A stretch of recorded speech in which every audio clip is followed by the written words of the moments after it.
लैला अलिफ लैला अलिफ लैला अलिफ लैला अलिफ लैला अलिफ लैला। देख सब नतून काहिनी मन भरे देय तार बानी कत जुग पेरिये गेछे नतून तबु रये गेछे পরিদের ধরে এনেছে দিনকেও বেঁধে রেখেছে এতে আছে শক্তি এত সব মনে করে রাজত্ব। আলিফ লাইলা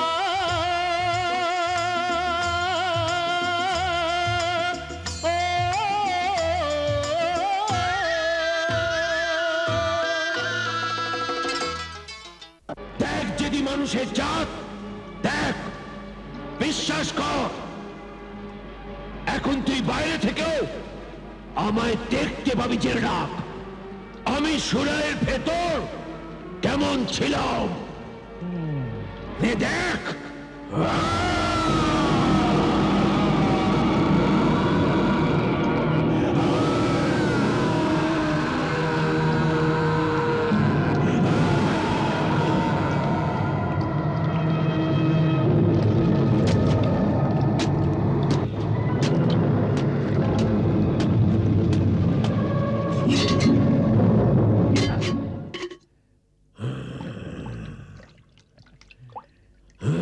এবার তুই বল তোকে আমি কিভাবে মারি?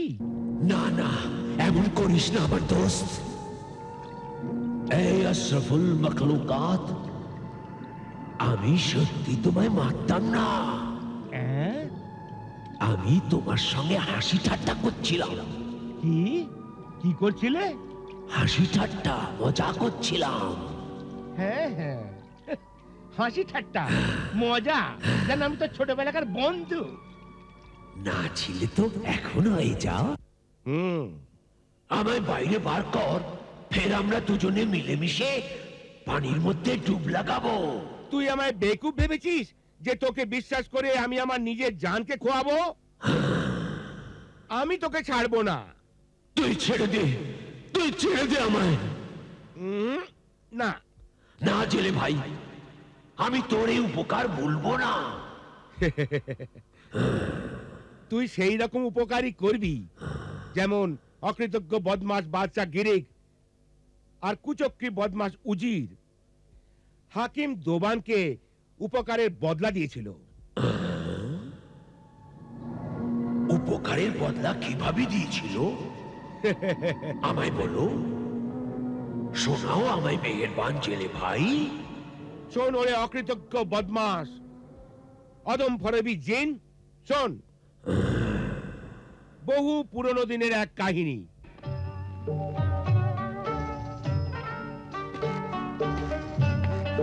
পারস্য দেশে জোমান শহরে এক খুব সুন্দর স্বাস্থ্যবান বাদশা রাজত্ব করত।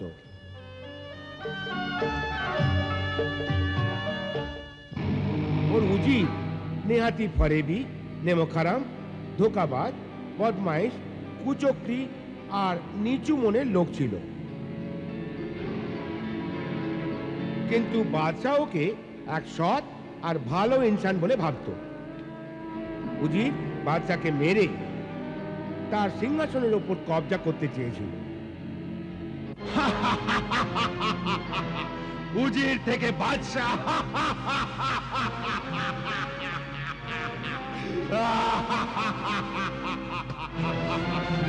উজির থেকে বাদশা নিশ্চয়ই হব একদিন নিশ্চয়ই হব এই মুলুকের বাদশা। একদিন উজির খুব চালাকি করে বাদশাকে এমনি এক জড়িবুটির আরোপ খাইয়ে দিল যাতে বাদশা মরে যায়।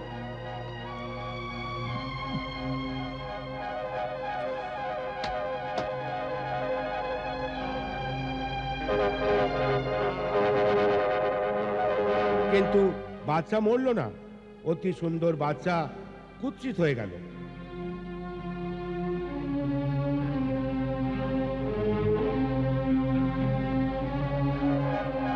তারপর উজির বাদশার চিকিৎসা করার বাহানায় নিজের ভাড়া করা হাকিমদের ওষুধে তাকে মারবার আরো চেষ্টা করল।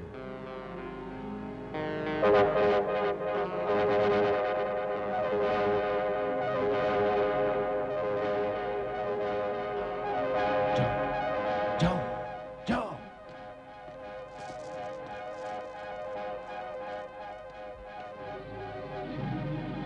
কিন্তু বাদশা তবুও মরল না,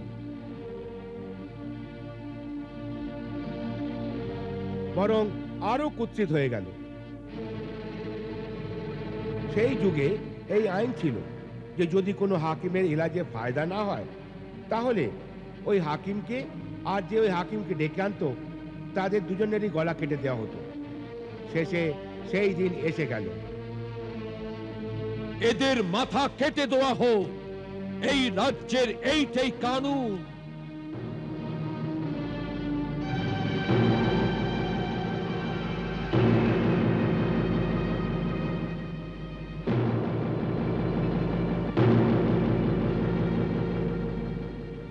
ওরে বুদ্ধিমান উজির, তোমার সব চেষ্টা নিষ্ফল হলো, তোমার হাকিমের চিকিৎসা ব্যর্থ হলো। আমি কথার খেলাপ করি না, আমি কথা দিয়েছিলাম যদি আমি সুস্থ হয়ে যাই তো তোমাদের সবাইকে মালামাল করে দেব, আর না হলে কতল করে দেব। ক্ষমা ক্ষমা করুন খোদার বান্দা, ক্ষমা করুন। আমার হাকিমরা আপনার সুস্থতার জন্য বহু চেষ্টা করেছে। ওদের দাওয়াই আর আমার দোয়া একই সাথে ছিল। আমাদের মাফ করে দিন জাহাপনা। না জল্লাদ,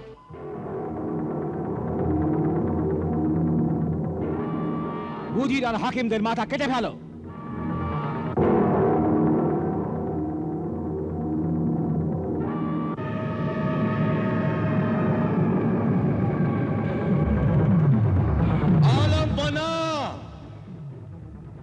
বিখ্যাত বিদ্বান নফিজুর রহমান তাবিব হাকিম দোবান আপনার দর্শন চাইছেন।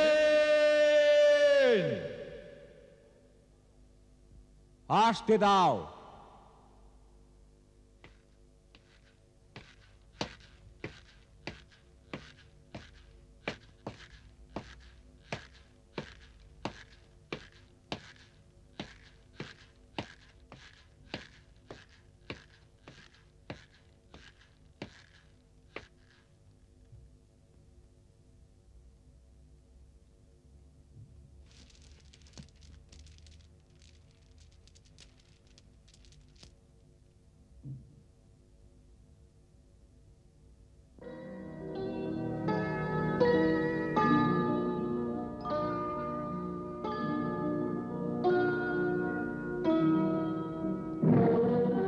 জুমান সুলতানাতের মহান বাদশাহ, নিজের হুকুমকে রদ করো।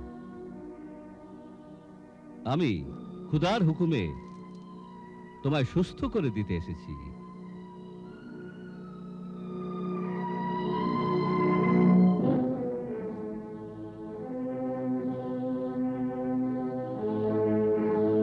বিশ্বাস আছে তোমার না ভ্রম? ভ্রম নয়, পুরো বিশ্বাস আছে, দাবি আছে।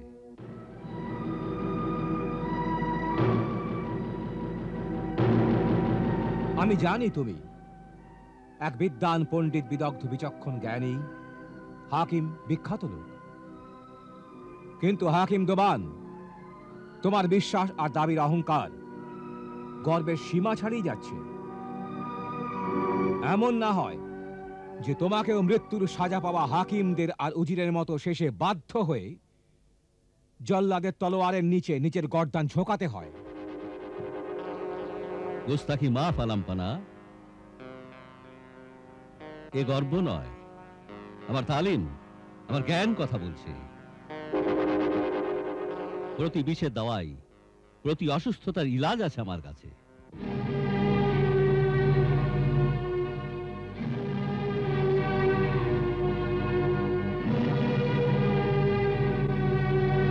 হে বয়োবৃদ্ধ বিচক্ষণ হাকিম দোবান, কারা সেই গুণীজনেরা যাদের ওষুধের নিয়মে আর শিক্ষার প্রভাবে তুমি এত সফল? চিকিৎসা বিদ্যার শুরু আর প্রচারের পেছনে যে অপ্রতিম শাস্ত্রীরা ছিলেন, সেই বুকরাত, জালিনুস, গোলি সিনা, জাকেরিয়া রাজি, আবু সাল মসি আর ফার্সি, তুর্কি, আরবি, লাতিনি, সিসিয়ানি, ইব্রানি আর সংস্কৃত ভাষায় লেখা পুরনো পুঁথি থেকে জড়িবুটি সমস্ত গুণ নিংড়ে বার করেছি আমি।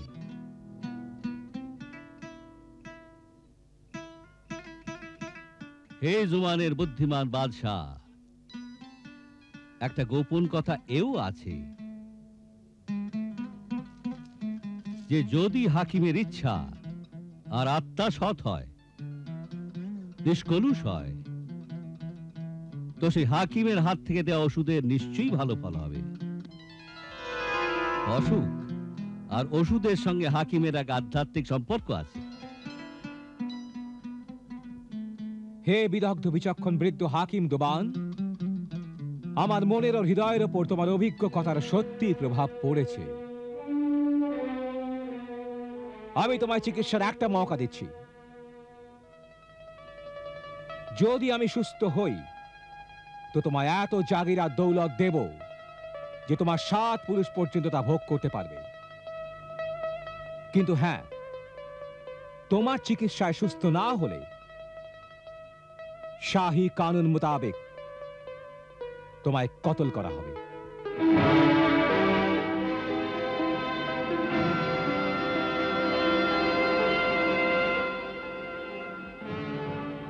আমি রাজি আছি। হে জুমানের বাদশাহ জুলজালাল, আমারও কিন্তু একটা শর্ত আছে।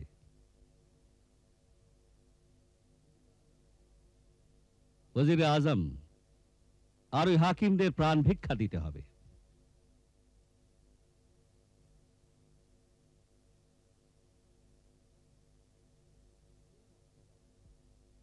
হে মহানুভব মহাত্মা,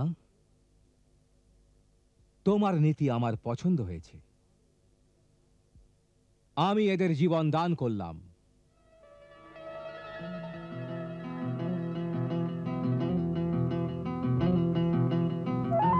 হে অভিজ্ঞ চিকিৎসক দুবান, এটা বলো যে তোমার চিকিৎসায় আমি কত দিনে সুস্থ হয়ে যাব?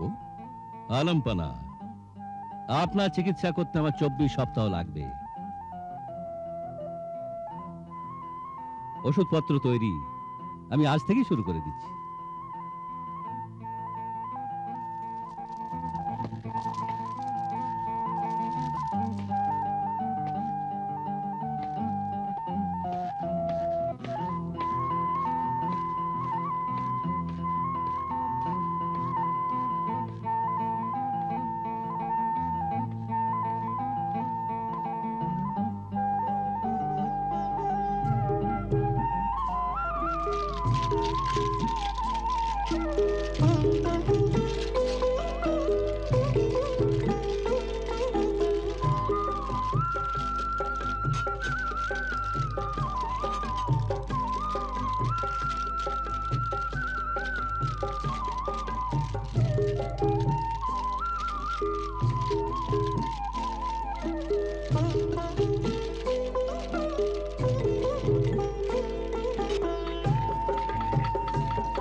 এই সপুর তৈরি হয়ে গেছে, আর খাওয়ার সময়ও হয়ে গেছে।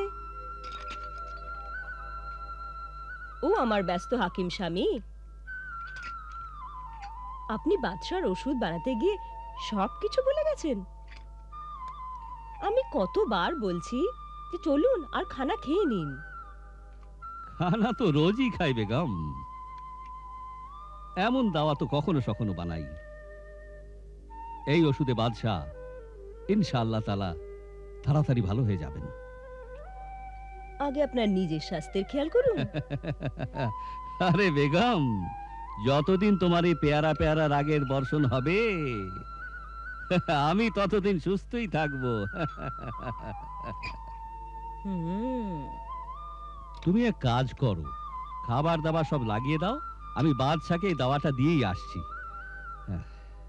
বেশ।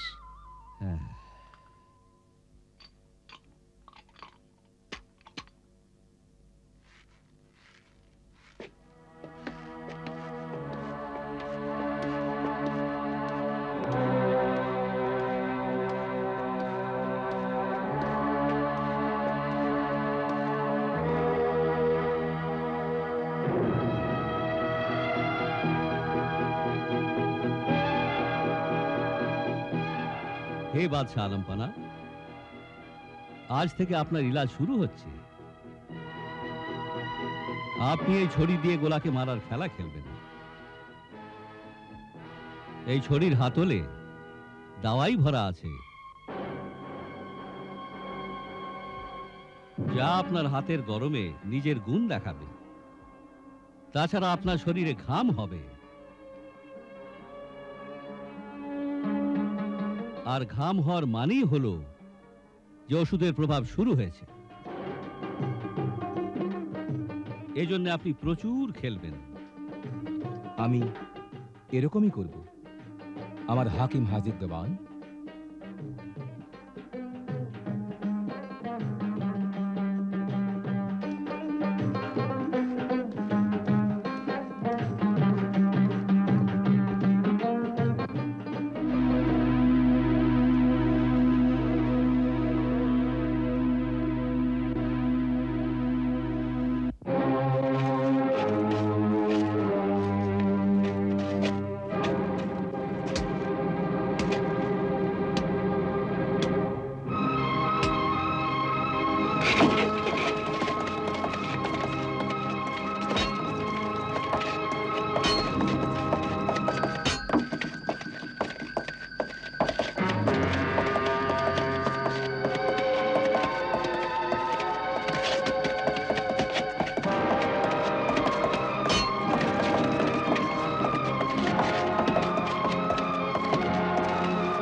अलिफ लैला अलिफ लैला अलिफ लैला अलिफ लैला अलिफ लैला। দেখো সব নতুন কাহিনী, মন ভরে দেয় তার বাণী, কত যুগ পেরিয়ে গেছে নতুন